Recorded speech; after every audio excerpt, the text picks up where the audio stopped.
요한계시록 6장 12절부터 17절은 재난의 목록이 아닙니다. 이 장면은 제단 아래에서 울부짖던 순교자들의 질문, 어느 때까지입니까? 에 대한 응답입니다. 땅이 흔들리고 하늘이 말리지만 요한이 보여주는 건 자연의 파괴가 아닙니다. 그 앞에서 사람들이 어떤 선택을 하는가입니다. 순교자들은 하나님의 얼굴을 구했지만 이제 세상은 그 얼굴을 피하려 합니다. 회개도 없고 기도도 없습니다. 오직 하나 숨고 싶다는 절규만 보게 됩니다. 그리고 마지막에 이 질문 하나가 남습니다. 누가 능히 설 수 있는가? 여섯째 인이 열립니다.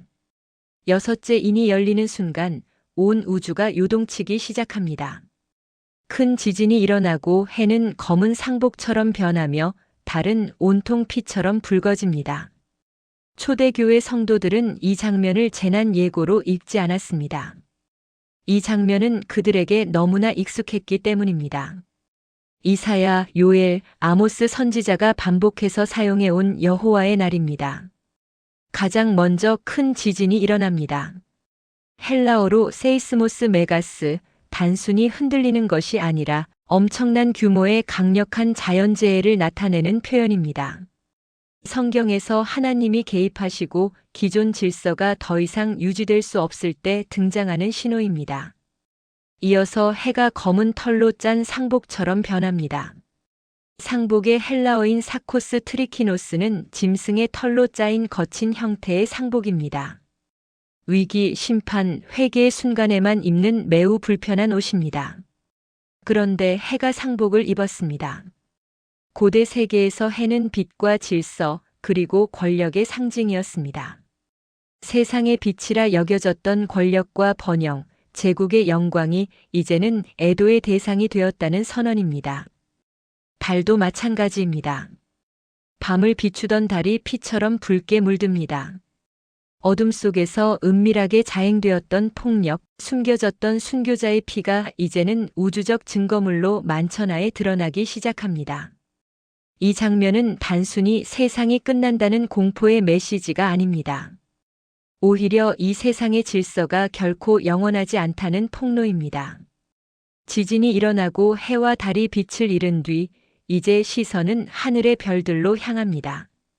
그런데 그 견고해 보이던 별들이 마치 길가의 흔한 나무 열매처럼 땅으로 쏟아져 내립니다. 고대 세계에서 하늘의 별들은 단순한 천체가 아니었습니다. 별은 통치자였고 권세였으며 인간의 운명을 주관한다고 믿어왔던 보이지 않는 영적 권위의 상징이었습니다. 황제는 자신을 하늘이 선택한 별이라 불렀고 사람들은 점성술에 갇혀 별이 운명을 결정한다고 믿었습니다. 하지만 여섯 번째 봉인이 열리자 그 영원할 것 같던 권세들이 더 이상 자리를 지키지 못하고 추락합니다. 요한은 이 붕괴를 아주 익숙한 일상의 비유로 설명합니다. 무화과나무가 대풍에 흔들려 설익은 열매가 떨어지는 것 같이 당시 성도들에게 무화과나무는 집 마당에서 매일 보던 특별할 것 없는 나무였습니다. 제국의 붕괴라는 거대한 사건이 누구나 한 번쯤 본 일상의 장면처럼 일어납니다. 세상 권세가 겉보기엔 화려하고 위협적이지만 하나님의 심판 앞에서는 스스로 버틸 힘조차 없는 허망한 존재임을 폭로하는 것입니다. 초대교회 성도들에게 별이 떨어진다는 것은 공포가 아닌 해방의 소식이었습니다. 이것은 다섯째 인에서 들렸던 질문, 어느 때까지입니까? 에 대한 하나님의 명확한 응답입니다. 이제 별들이 떨어진 자리에 하늘 자체가 사라지기 시작합니다. 하늘이 두루마리처럼 말려 떠나가고 땅의 기초였던 산과 섬들이 제자리에서 옮겨집니다. 요한은 이 장면을 폭발이나 파괴로 묘사하지 않습니다. 하늘은 찢어지거나 불타지 않고 조용히 말려서 물러납니다. 마치 연극이 끝나고 무대 뒤의 막이 천천히 걷히듯 이 세계를 덮고 있던 하늘의 질서가 철수하는 것입니다. 요한은 이 장면을 아주 정확한 비유로 설명합니다. 하늘은 두루마리가 말리는 것 같이 떠나가고 두루마리는 내용을 다 읽으면 말아서 덮습니다. 즉, 지금 이 순간은 역사라는 책 자체를 덮는 순간입니다. 이 세계를 덮고 있던 하늘의 질서가 조용히 물러나며 그동안 감춰졌던 하나님의 실제가 드러날 준비를 하고 있습니다. 하늘 지붕이 걷히자 땅의 기초들도 움직입니다. 당시 사람들은 로마를 해 헵탈로포스 로메, 즉 일곱 산의 도시라 부르며 그 영원함을 찬양했습니다. 하지만 하나님이 산과 섬을 옮기시고 무대를 접으시자 영원할 것 같던 제국의 기초가 통째로 뽑히고 그 누구도 숨을 수 없는 상태가 됩니다. 무대가 사라진 벌판 위에 이제 사람들만 남겨졌습니다. 왕부터 노예까지 모든 인간이 계급을 막론하고 이 무너진 무대 위에서 같은 공포를 마주하게 됩니다. 요한은 이 공포의 행렬에 참여한 이들을 구체적으로 나열합니다. 땅의 임금들과 왕족들과 장군들과 부자들과 강한 자들과 모든 종과 자유인이 권력의 꼭대기에 선 임금부터 가장 아래의 노예까지 로마 사회 전체 스펙트럼이 한 줄로 세워집니다. 평소에는 하늘과 땅 차이였던 그들이 이제는 모두 같은 행동을 합니다. 그들은 모두 숨습니다.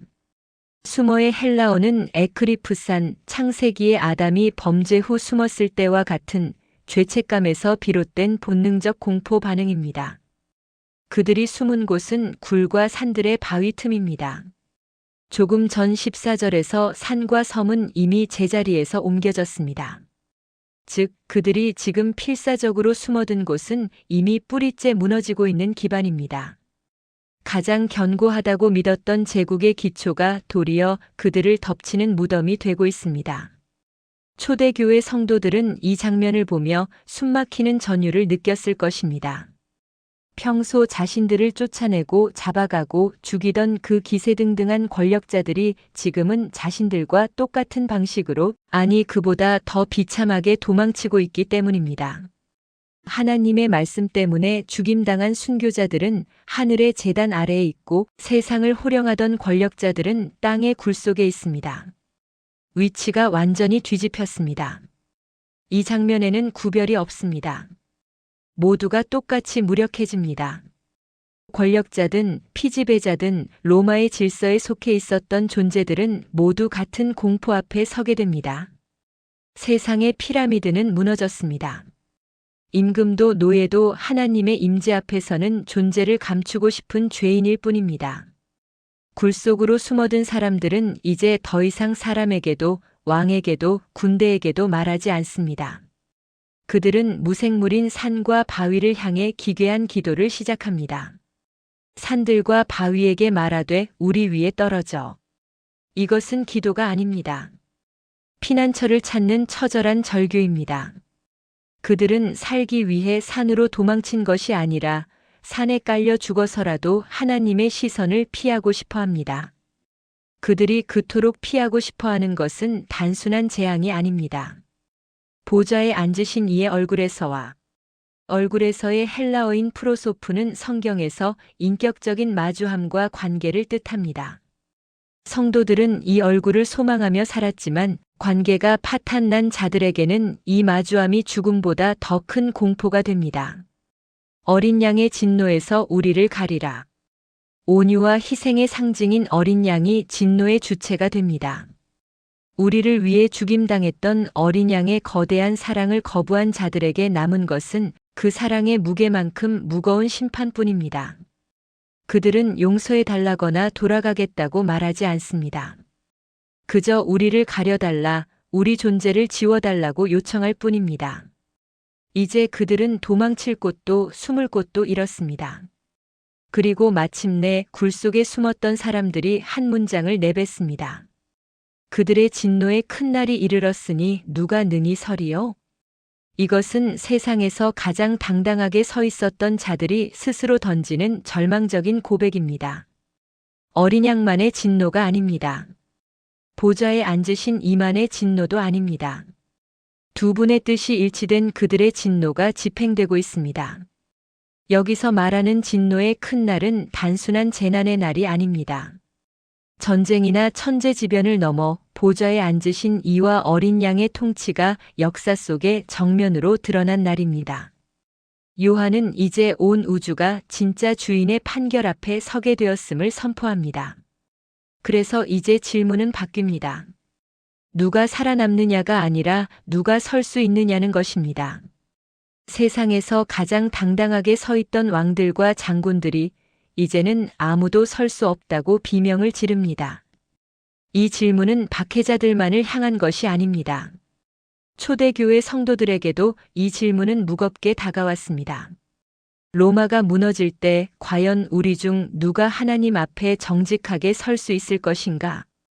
이 절망적인 질문 끝에 하나님은 화면을 전환하여 전혀 다른 무리를 비추기 시작하십니다. 어린 양의 피에 그 옷을 씻어 당당히 보좌 앞에 서 있는 사람들.